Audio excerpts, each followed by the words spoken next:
경영자는 생산 목표를 정하는 것보다 프로세스를 향상시키기 위해 노력해야 한다. 미국 경영학자 에드워드 데밍의 말입니다. 추리소설 작가 얼 스탠리 가드너는 원래 변호사였습니다. 퇴근한 뒤에 밤 11시에서 새벽 3시까지 매일매일 꾸준히 쓰다가 작가가 되었어요. 파울로 코엘류는 1년을 셋으로 나눕니다. 공적인 스케줄로 정신없이 바쁜 시간, 가족이나 지인들과 교류하는 시간, 아무도 모르는 시골 헛간에 틀어박혀 글을 쓰는 시간입니다. 이렇게 넉 달 사이클의 리듬 덕택에 코엘류는 소통과 다작에 2마리 토끼를 모두 잡는 작가가 되었습니다. 성공한 사람들은 대부분 자기만의 작업 리듬을 가지고 있어요. 최대의 생산성을 낼 수 있는 절묘한 삶의 균형점입니다. 물론 그런 리듬이 단박에 찾아지는 건 아니에요. 그래서 공부하는 사람은 고양이처럼 예민해질 필요가 있습니다. 섬세하게 관찰해 보십시오.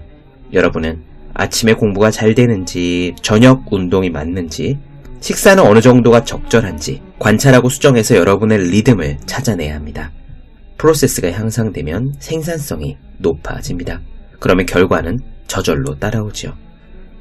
책상에 올려두기만 해도 공부하고 싶어지는 365 혼공 캘린더, 고양이처럼 예민하게 의한 대목으로 시작합니다.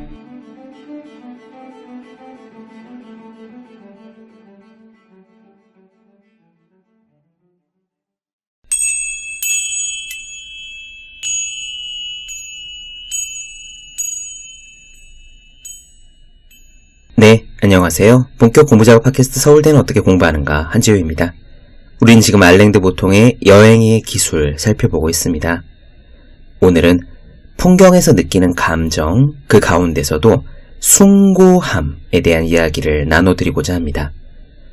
원래 사막을 좋아했던 알랭드 보통은 이스라엘의 시나이 사막으로 향하면서 그 황량하고 거친 곳에서 느껴지는 환희와 기쁨에 대해서 생각하게 됩니다.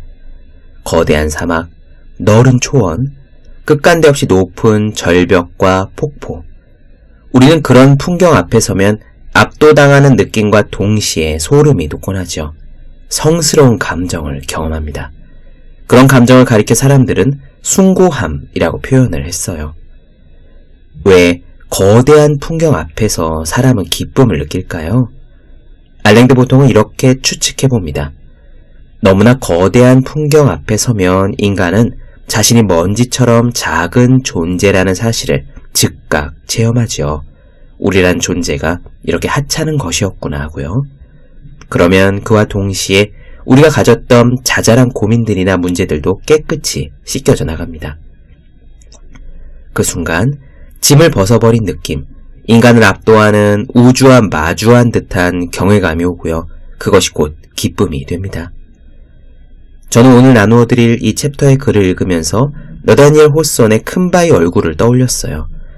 어린 시절부터 바위산에 새겨진 큰 바위 얼굴을 보며 위대한 인물을 그려온 주인공이 어느 날 그 바위 얼굴을 닮은 모습이 되어 있더라는 그 이야기 다들 아시잖아요. 사막, 절벽, 폭포나 산처럼 숭고한 자연 속에서 긴 시간을 보내면 마치 큰 바위 얼굴을 닮아간 주인공처럼 우리의 마인드도 숭고한 자연의 모습을 닮아가게 될 것입니다.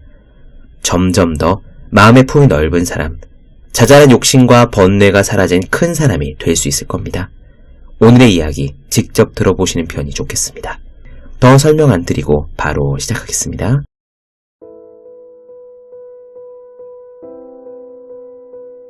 오랫동안 사막을 몹시 좋아했고 미국 서부를 찍은 사진들이나 모아비, 칼라비 같은 큰 사막 이름만 들어도 마음이 움직인 끝에 나는 시나이 사막을 돌아다니기 위해서 이스라엘로 향했다. 가는 비행기에서 나는 파스칼의 팡세를 읽었는데 이런 구절이 나왔다. 내가 차지하고 있는 작은 공간을 생각해본다. 내가 아무것도 모르고 또 나에 대해서 아무것도 모르는 무한히 광대한 공간들이 작은 공간을 삼키고 있다는 것을 알 수 있다. 그 생각을 하면 내가 저기가 아니라 여기에 있다는 것이 무섭고 놀랍다. 나는 저기가 아닌 여기에 있을 이유도 없고 다른 때가 아닌 지금 있을 이유도 없기 때문이다. 누가 나를 여기에 가져다 놓았는가? 시인 워스워드는 우리의 영혼에 유익을 줄 수 있는 감정들을 느끼기 위해서 풍경 속을 돌아다녀 보라고 권했다. 나는 내가 작아지는 느낌을 얻기 위해서 사막으로 출발했다. 호텔의 직원에게 구박을 당해서건 위대한 업적을 이룩한 영웅들과 비교가 되어서건 스스로가 작다는 느낌을 받는 것은 보통 불쾌한 일이다. 그러나 자신이 작다는 느낌이 의외로 만족스러울 때도 있다. 절벽이나 빙하, 밤하늘과 바위가 흩어진 사막을 보면서 느끼는 특정한 반응을 나타낼 수 있는 하나의 단어가 18세기 초에 두각을 나타내기 시작했다. 이런 곳에서 사람들이 흔히 경험하는 느낌은 숭고하다라고 부르게 되었고, 또 그런 감정을 느꼈다고 말하면 다른 사람들도 어김없이 알아듣게 되었다. 이 숭고하다라는 말 자체는 200년경에 그리스의 롱기누스가 썼다는 숭고함에 대하여라는 논문에서 유래했지만 점점 잊혀지다가 1712년에 이 글이 영어로 다시 번역이 되면서 새삼 사람들의 지대한 관심을 받게 되었다. 당시 비평가들이 이 말을 구체적으로 분석한 방식은 각기 다르지만 그들이 공유한 가정은 주목할 만하다. 그들은 거대한 크기나 공허함, 위험을 통해서 이제까지는 서로 연결되지 않았던 다양한 풍경들을 하나의 범주로 묶었다. 그리고 이러한 장소들이 기쁨을 주는 동시에 도덕적으로도 좋은 감정을 자극한다고 주장했다. 새벽에 시나이 남부에서 내가 느끼는 감정은 무엇일까? 이것은 4억 년 전에 만들어진 골짜기를 통해서 느끼는 감정, 2300m 높이의 화강암 산을 통해서 느끼는 감정, 1년의 가파른 협곡의 벽에 표시된 수천 년짜리 침식의 흔적을 통해서 느끼는 감정이다. 이런 것들 옆에 있으면 인간은 그저 늦게 나타난 먼지에 불과한 것처럼 보인다. 숭고함은 우주의 힘, 나이, 크기 앞에서 인간의 약함과 만나는 것이다. 이것은 유쾌할 수도 있고 심지어 사람을 도취시킬 수도 있다. 그런데 왜 이런 곳에서 기쁨을 느낄까? 왜 이런 우리가 작아지는 느낌을 찾게 될까? 심지어 그 안에서 거대한 기쁨을 찾아낼까? 왜 안락한 호텔을 떠나 사막에 열광하는 사람들 무리에 끼어서 무거운 배낭을 메고 먼 길을 걷는 것일까? 한 가지 대답은 우리보다 강한 것이 모두 우리의 미움을 받는 것은 아니라는 점이다. 우리의 의지에 도전하는 것은 분노와 원한을 자극할 수도 있지만 동시에 경외심과 존경을 불러일으킬 수도 있다. 그것은 그 장애물의 도전이 고귀하냐 아니면은 너저분하냐에 달려있을 것이다. 우리는 사막에 있지 않을 때도 다른 사람들의 행동과 우리 자신의 결함을 보고 스스로 작다고 느끼는 경향이 있다.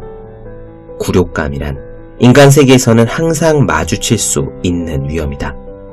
우리의 의지가 도전을 받고 우리의 소망이 좌절되는 일은 결코 드물지 않다. 따라서 숭고한 풍경은 우리를 우리의 못남으로 안내하는 것이 아니라 우리가 그 익숙한 못남을 새롭고 좀 더 도움이 되는 방식으로 생각하도록 해준다.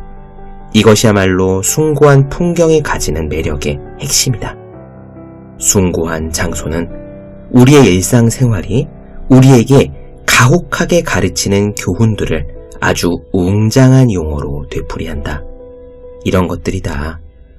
우주는 우리보다 강하다는 것, 우리는 연약하고 한시적인 존재라는 것, 우리의 한계를 받아들일 수밖에 없다는 것, 우리 자신보다 더 커다란 필연성에 고개를 숙일 수밖에 없다는 것. 이것이 사막의 돌과 남극의 얼음 벌판에 쓰인 교훈이다.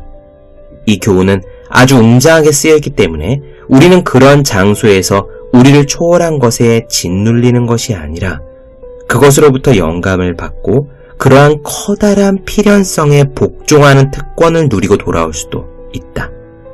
신에 대한 전통적인 믿음이 희미해지기 시작하던 그 순간에 서구인들이 숭고한 풍경의 매력을 느끼기 시작한 것은 우연이 아니다. 여행자들은 이런 풍경을 통해서 도시나 경작된 시골에서는 더 이상 느낄 수 없는 초월적인 감정들을 경험하는 것이라고 볼 수 있다. 그들은 한편으로는 이제는 별로 그럴듯하게 느껴지지 않는 성경 텍스트의 구체적인 주장이나 조직된 종교로부터는 자유로워지고 싶어 하면서도 또 한편으로는 이런 풍경들을 통해서 더 커다란 힘과 감정적인 연결을 가지고 싶어 했다. 우리가 도저히 극복할 수 없는 장애나 이해할 수 없는 사건들을 만났을 때 숭고한 풍경이 그 웅장함과 힘을 통해서 우리가 원한을 품거나 탄식하지 않고 그 사건들을 받아들이도록 도와준다는 데에는 변함이 없다. 구약 성경에 나오는 신이 알고 있었듯이 물리적으로 인간을 넘어서는 거대한 요소들을 가리켜 보여주는 것이 위축된 인간의 기운을 북돋는 데 도움이 될 수 있다. 만약 이 세상이 불공평하거나 우리의 이해를 넘어설 때 숭고한 장소들은 일이 그렇게 풀리는 것이 놀랄 일은 아니라고 이야기한다. 우리는 바다를 놓고 산을 깎은 힘들의 장난감이다.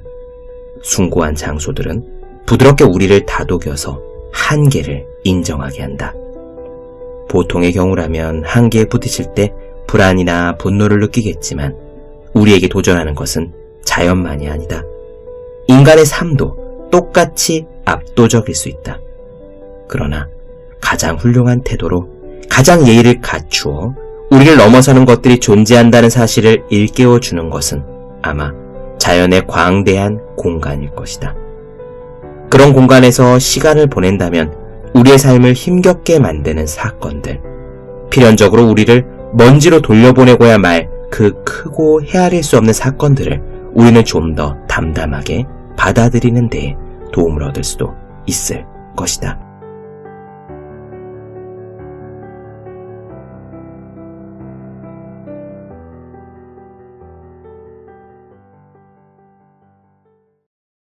네, 본격 공부작업 팟캐스트 서울대는 어떻게 공부하는가 알랭드 보통 여행의 기술 나눠드렸습니다.